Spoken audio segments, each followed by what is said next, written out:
ragga hadda maanta ee waddanka siyaasadda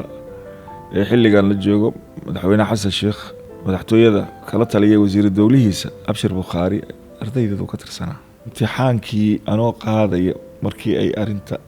dayaankii yeeray dhinaca madaxtooyada xaggeeda xabadi waaweyn dagaha ma artay dadka ay ma artay qabsatay marka halkiiba adiga dadkii waa la kala lumay ardaydeedii aan ula soo cararay islaanta wiilka ee inta labada cunug mid inta gacanta ku haysa mid kale soo celiyay xagga kan adiga qiyaamaha soo ma maqlin madfaca markuu dhacay aan yaabnay hadda xamaro waxaan caadaysanay bastoolad haday iyada bum la siiyo leys weydiin jiray ee la yiraahdo ma farxada loo riday oo si sharci ah markaas xabada aridaysid oo xakameysneed magaalada aan ku soo barbaaray ku soo weynaaday wala weyn saasahay ayadoo waliba xere ciidan oo intaasoo kala duwan miigag iyo diyaaradihii ee dawladda iyada ay lahayd ee Balidogle meesha iyada ay ka kacayeen bay ahaayeen ma gartay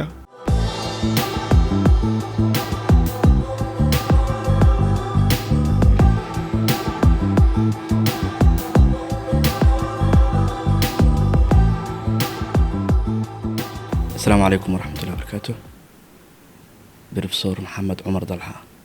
بروفيسور كسودو قري بودكاست وحشرفنا إن أدمانتنا نجوكتو وأن كوع عسوني حلقة عسومادينا أقبشي واحد كمي تاهي dadka ku dayashada mudan ee noloshoodu u baahan tahay in dul istaago waxaad ka mid tahay aqoonyahanka Soomaalida ku faanto noloshada maxadaad fara badan ayaa soo martay oo aqoon iyo siyaasad bay isugu jira su'aasha horeysa waxay noqonaysaa professor noloshaadii ardaynimada sideetan afartii jaamacad ka baxday jaamacadda ummada ba noloshaada ardaynimada dib noogu laabo xoogaa بسم الله الرحمن الرحيم. عبد الفتاح ظاهر علمي يا صاحب هذا قيمة عليه مضشان إيو عزومي مركا أوه رئيس أيدينك إيو نمان أمد الصوماليات وحاندينك سلام يا سلامة إسلامك السلام عليكم ورحمة الله وبركاته. salaanta islaamka ah kadib waxaan idinkaga mahadcelinayaa madashan quruxda badan oo aad igu casuunteen ee aan xaqiiqatan barasho guud iyo mid gaar ah adiga saaxiibadaada idin leeyahay muddadii aan ku sugnaana Qaahira kulamo far badan iyo munaasabado badan runtii aan wada joognay marka horta barashada tii anaga iyo idinka ama aniga iyo idinka ayaan ka mahadcelinayaa aan ku faraxsanahay haddaan usoo laabto toos su-aashaada la xiriidha taariikh nololeedkayga saad sheegtay anigu marka hore waxaan ku dhashay magaalo la yiraahdo Wanlaweyn daafeedna loo yaqaan sidoo kale ee ka tirsan gobolka Shabeellaha Hoose isla markaana 90 kiiloomitir caasimadda galbeedkeeda dhacda magaaladaas oo aan ku soo barbaaray dugsi hoose dhexe ka sokow dugsigii quraanka kariimka ah waxbarashadeydii aan ka soo bilaabay kadibna dugsiga hoose dhexe markaan iyada aan kaga baxay waxay fursad ii ahayd inaan isla magaalada Wanlaweyn shaqatii igu horeysay anoo aad u daayar 17 jir ah aan nasiib u yeesho mashruucii balaadhnaa ee Balidogle oo saldhigga ugu weyn ee ciidamada Soomaaliyeed ee aadka loo yaqaan mashruucaas oo la weyn laga hirgeliyey oo maanta airportka ugu weyn iyo fariisin ciidamo qaybahooda kala duwan cirka dhulka iyo ciidamadii difaaca cirka intaba ay u ahayd saldhig. magaaladaasi ayaa shaqo ka bilaabay anigoo maamulka lacagta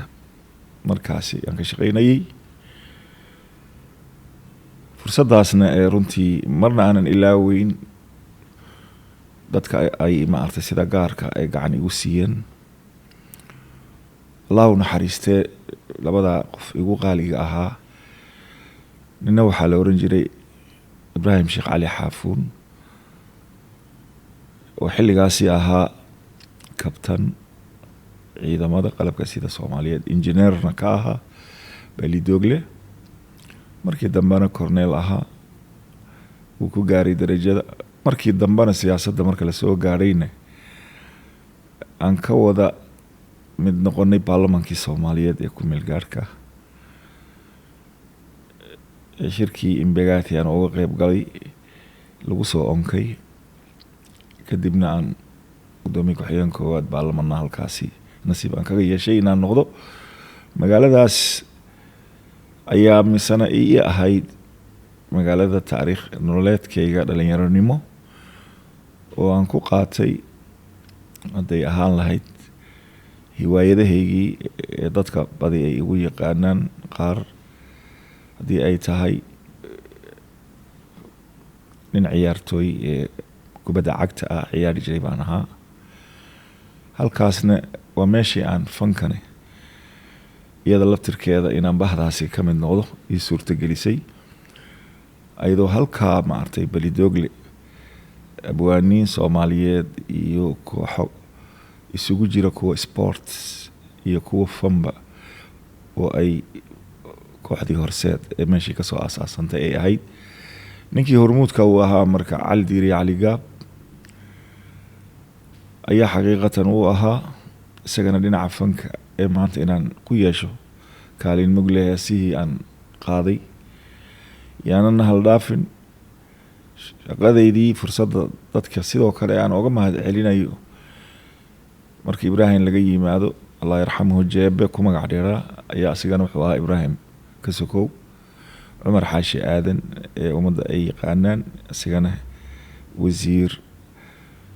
ka noqday dowladdii Sheekh Shariif qaraxii Shaamowna ku dhintay Allah yarxamuhu. runtii dadka aan abaalka iyo xaqiiqatan aan uga hayo barbaarintaydii labadayda waalid ka sokow waxaan nasiib aan u yeeshay haddana anoo da'yar inaan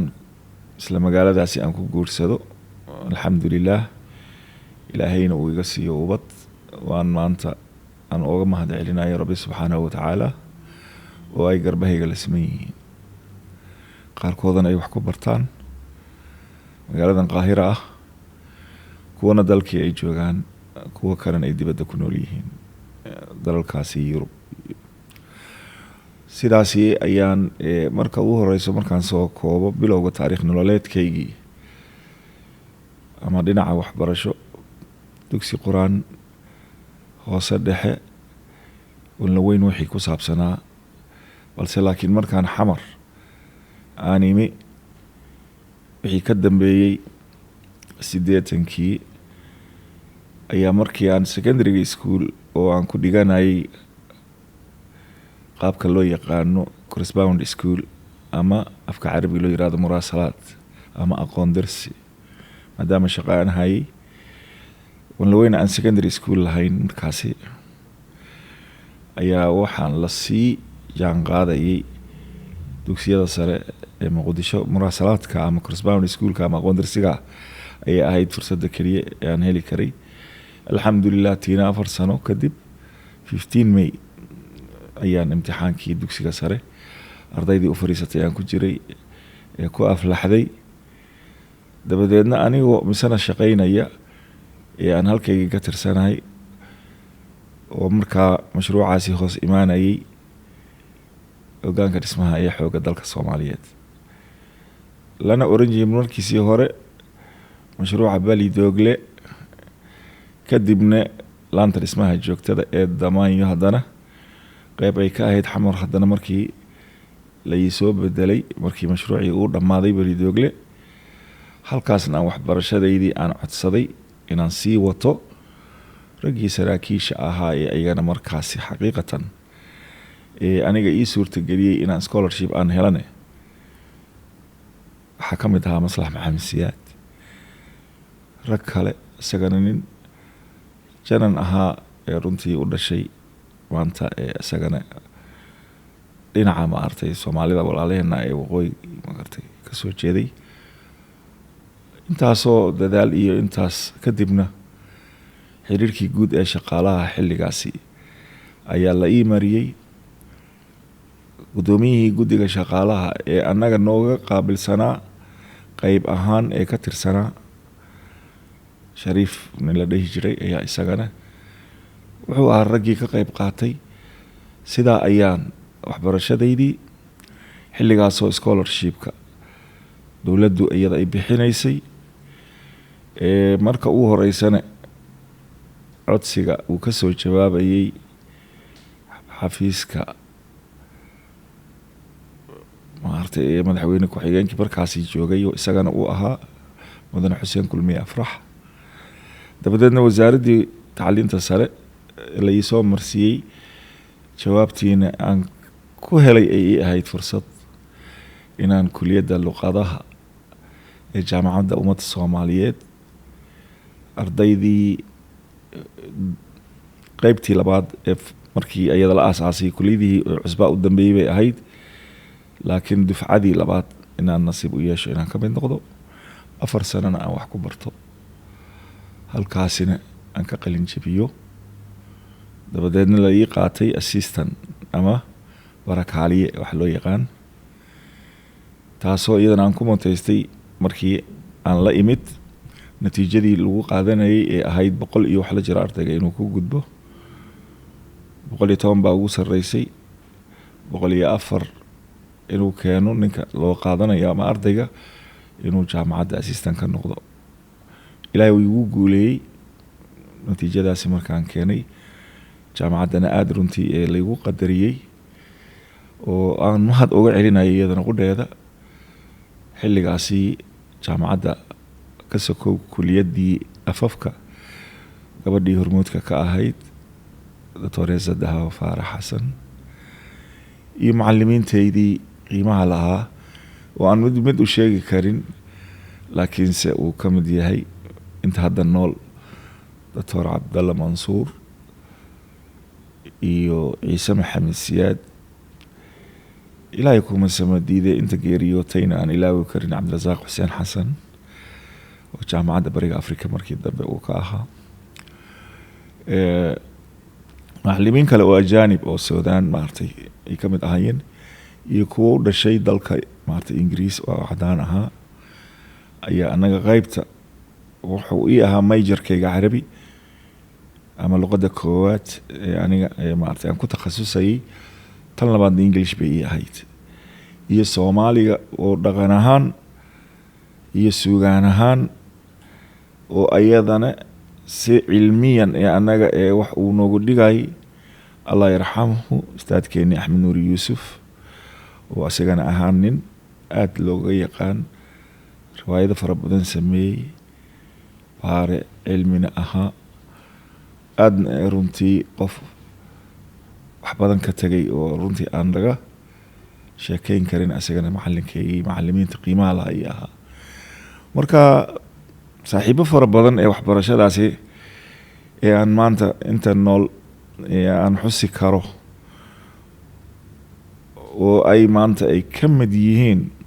rag badan oo dadka hadda Soomaaliyeedna garanayaan qaarkooda madax maamul goboleedyo ah oo maanta madaxweynaha Puntland uu ka mid yahay dadkii jaamacadaasi ama kuliyadaasi luqadaha wax ku baranay Mudane Saciidani dad badan oo qiimo lahaa oo dhintay oo ayadana wax ka bartay kuliyadaasi afafka ayagana uu maanta uu ka mid yahay marxuumkii qiimaha lahaa af Soomaaligan ee runtii guddigeeda uu ku jiray ka dare ma gartay Allah yarxamhu rag hadda ka gaarayna ilaa iyo heer wasiiro baahda warfaafintana caan ku ahaa oo ilaa heer maaragtay saxufiyiinta la dhihi karo waa international ayay gaadheen idaacadaha waaweyn iyo b b c iyo ka shaqeeyey qof kale maaha haddaan xuso waa yuusuf garaad cumar xaqiiqatan rag kaloo hadda alxamdulilah nolosha calaa qeyd ilxayaat oo aan isku soo gaarnay intaan ku jiray dowladda oo aan xildhibaan ahaa iyagana maamulka dowladda qeyb ka noqday ayaa jiray oo uu ka mid yahay maalan sidoo kale xarbi cali kulane dadkii kale ee ka qalinjibiyey marka aan gabdhaha xaggooda aan u leexdo waxaa ka mid ah zahra daanduush oo safiirka ah garatay oo iyada maanta ee dalka maanta tanzania ay noo fadhido gabadhinaas sharafta leh waxaa kaloo ka qalin jebiyey kuliyadaasi dad badan oo maanta xilal waaweyn ee dalka ka haya oo aan runtii oo lasoo koobi karin qaarkooda dowladdii tan ka horeysay madaxweyne maxamed cabdullaahi farmaajo gabadha caasha abukar qaasin caasha boola la yiraahdo oo la taliyihiisii arrimaha bulshada ay ahayd gabdhahan maskaxda ku hayo ee xaqiiqatan ee qaaliga ahaa iyo arday wixii dhiganayayba ee xaqiiqatan saaxiibada aan ilaawi karin cabdifataaxu hal iyo laba maaha laakiin xusuustayda maadaama nolosha taariikhda maaragtay wixii aan waxbarasho iyo saaxiibo wixii aan ku kasbaday ama shaqo ha noqoto ama dhinaca bahda aqoonta marka la yidhaahdo wax lasoo koobi kara maaha. professor aad baa umahadsan tahay jaamacadda ummadda jaamacadda keliya baa markaa xilligaas jirtay mise jaamacado kalaa jiray waxaan u malaynayaa inaan mar iga sheekayso inay ajaanib banaanka ka imaan jireen ay jaamacadda dhigan jireen waa su-aal wanaagsan. jaamacadda ummadda waxaa dhigan jiray arday soomaaliyeed ka sokow arday ajaanib ah oo ama qaarkooda ka soo jeedaano dunida carabta oo arday fara badan oo safaaradaha ee dalka joogay oo kuliyaddeena gaar ahaan markaan idhaahdo ay dhiganayeen ee ay ka mid yihiin maalan hablo oo aan xusuusto midna uu dhalay safiirkii kuwait midna uu dhalay safiirkii ciraaq midna uu dhalay safiirkii sacuudiga iyo gabar iyadana safiirkii falastiin ee u joogay markaa soomaaliya ee intaba u wada fadhiyeen ay ahaayeen caruurtoodii oo kale chineeska wiil baa uu baranayay warsamo geel jir la yiraahdo sidoo kale jaamacadaha kale madaxweynihii burundi ee inqilaabka maaragtay lagu sameeyey jaamacadda ummadda wax ka dhiganayay sida saaxiibo fara badan iyagana ee kuliyadaha kale ee rag badan ee saaxiibo haddii loo laabto kuliyadda luqadaha ka sokow kuliyaddii la foole inuu xilligii halganka ay ku jireen madaxweyneyaal inta hadda aan soo qaatay iyagana iyo prime ministerada dalalkoodii ka noqday Mele Zenawi iyo Isaiah Fawake waxaa la sheegayaa inay jaamacaddii ama kuliyaddii la foole ayagana inay wax ka baran jireen marka cabdifataaxu kuliyaddaasi ayaan aniga haddana nasiib aan u yeeshay inaan takhasus dowladdii soomaaliyeed ay ii siiso aniga iyo arday kale saaxiibo ah oo maanta annagoo markaa ka koobnayn 4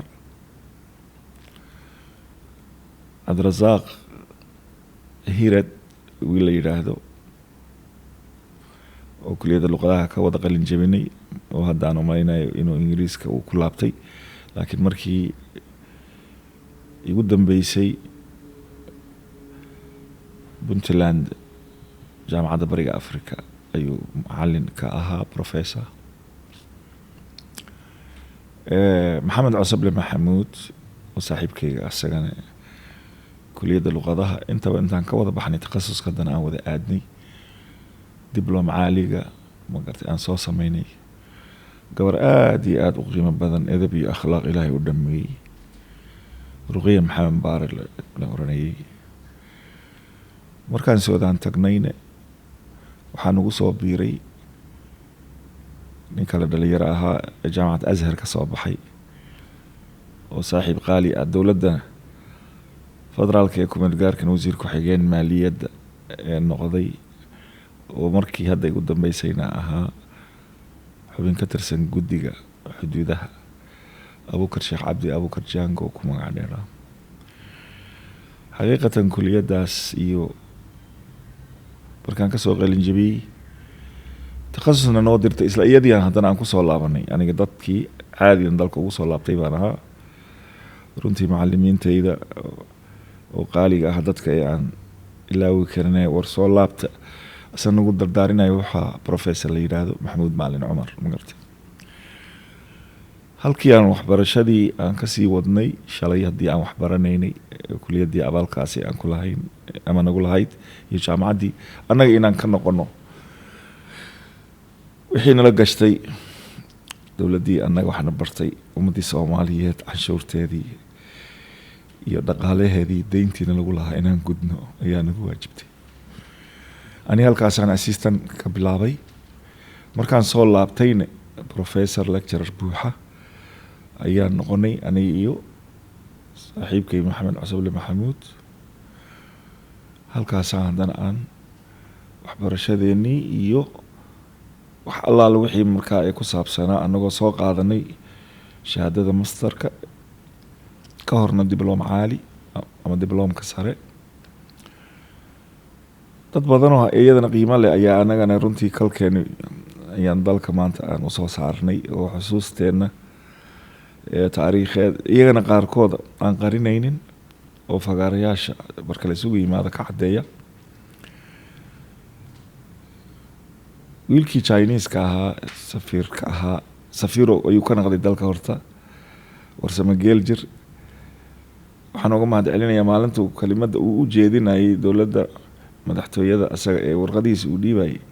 dalkani marti kumiyo waxbaan ku bartay kuliyadaasana ka baxay macallimiintayda ayaana jooga professor Dalxa uu ka mid yahay ragga hadda maanta ee wadanka siyaasadda ee xilligan la joogo madaxweyne Xasan Sheekh madaxtooyada kala taliyay wasiir dowlihiisa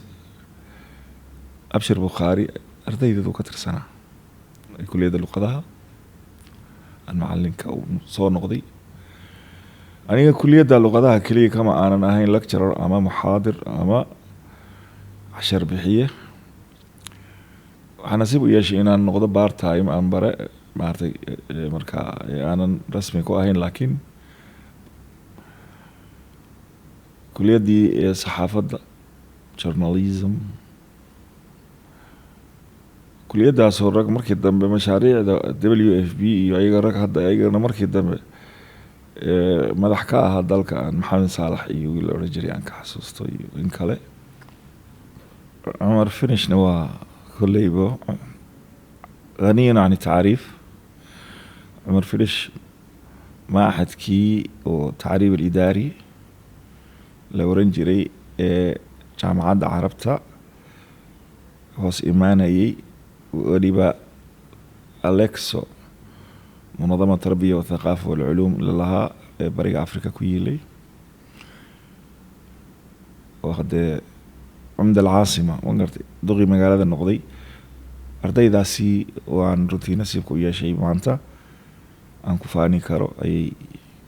سيان أو غيب وكاها هذا دادك كسو بحي جامعة داسي أمد الصومالية دادي أي بلارنيت حتى ما بلا قياسي كارو رئيس الوزراء iyo maanta dad mas'uuliyiin sarsare heer wasiir ka gudbay safiiro wada ah dalka oo xataa aan ku haldhaafay kuliyadda luqadaha kaliya baan soo qaadanaynay faaduma insaaniya gabadhii Geneva noo joogtay ma hadda in maartay loo soo bedelay baan u maleynayaa India I don't know marka dadka ka soo baxay hadda kuliyadaha 12 bay ahaayeen dhaqaalaha sharciga maartay saxaafadda kuliyadaha artiska la iska oran jiray iyo kuwa scientific engineering medicine caafimaadka sidoo kale hada la foole oo macallimiinta tarbiya wata maartay veterinary beeraha marka la veterinary xanaanada xoolaha ayaan ka wadaa xaqiiqatan laakiin jaamacad ahaan waxay ahayd jaamacadda kaliya dalka jaamacadda kaliya wadanka ka jirtay bay ahayd jaamacaduhu marka kuwana gahayr baa la iskugu geeyay kuliyadaha aan idhaahdee anaga kuliyada luqadaha waxaan ahayn qaybtii gahayr kuliyadihii ku yila ay ka tirsanayd kuliyada luqadaha iyada iyo dhaqaalaha kuliyada sharciga ilaahay kuma samadiido adiga kuliyadaha artiska engineering sidoo kale oo ayadana maartay ayadana ay ahayd kuliyadaasi gahayr adiga kuliyaduhu marka gahayr waxay u qeybsanaayeen jaamacadda مثلا kuliyada beeraha ayada waxay ku tilay afgooye la foolena waxay ku tilay afgooye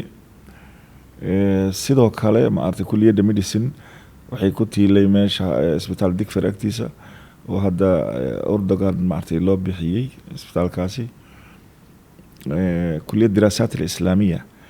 ayaa kamid ahayd oo ayada Shabeelle markaasi ayadana ardayda ay halkaas ay wax ku baran jireen kuliyada saxaafadda iyo kuliyada siyaasadda ayaa jiray oo Chinese ka ay dhiseen oo hadda meeshan say biyana maartay areadaas ayagana kuliyad aad u qurux badan asaga Chinese ka u dhisay iyo saxaafadda baan iraada ayagana meeshay ahayd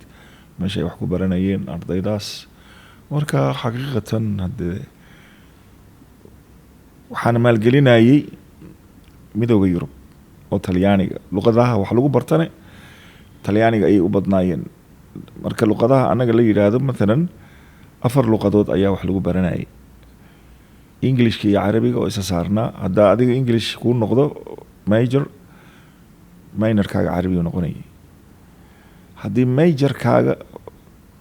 uu noqdo Carabi minor kaaga English sidoo kale hadii major kaaga France uu noqdana ama French marka waxa minor ku noqonay luqadda labaad Talyaaniga hadii luqadda Talyaaniga ay major ay noqotana ay ku noqoto ama luqadda koowaad aad baranayso tan labaad waxay noqonaysaa France inaad ama French language marka af Soomaaliga dhaxtaal buu noo asaaday aan ku sheegay warqad linguistics ah oo qaamuuska Soomaaliga dejiya oo dadka aadka loo yaqaan caanka ah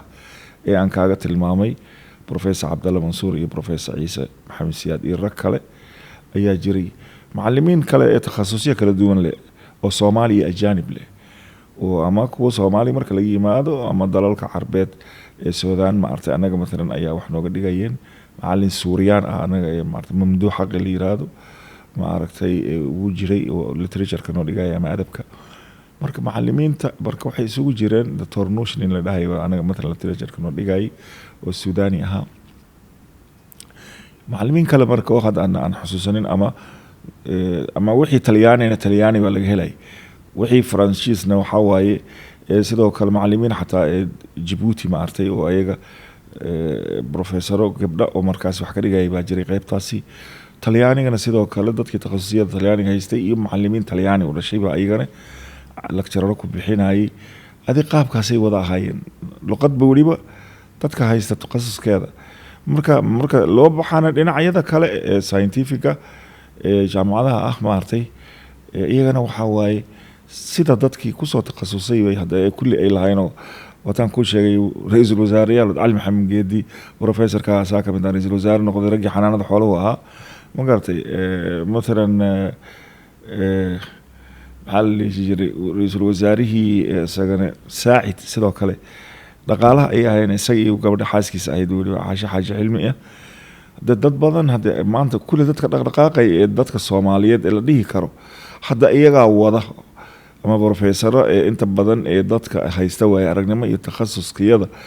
ee sideetameeyadii jaamacadaas uu aasasay maartay kacaankii madaxweynaha ka Allah yarxamu Maxamed Siyaad Barre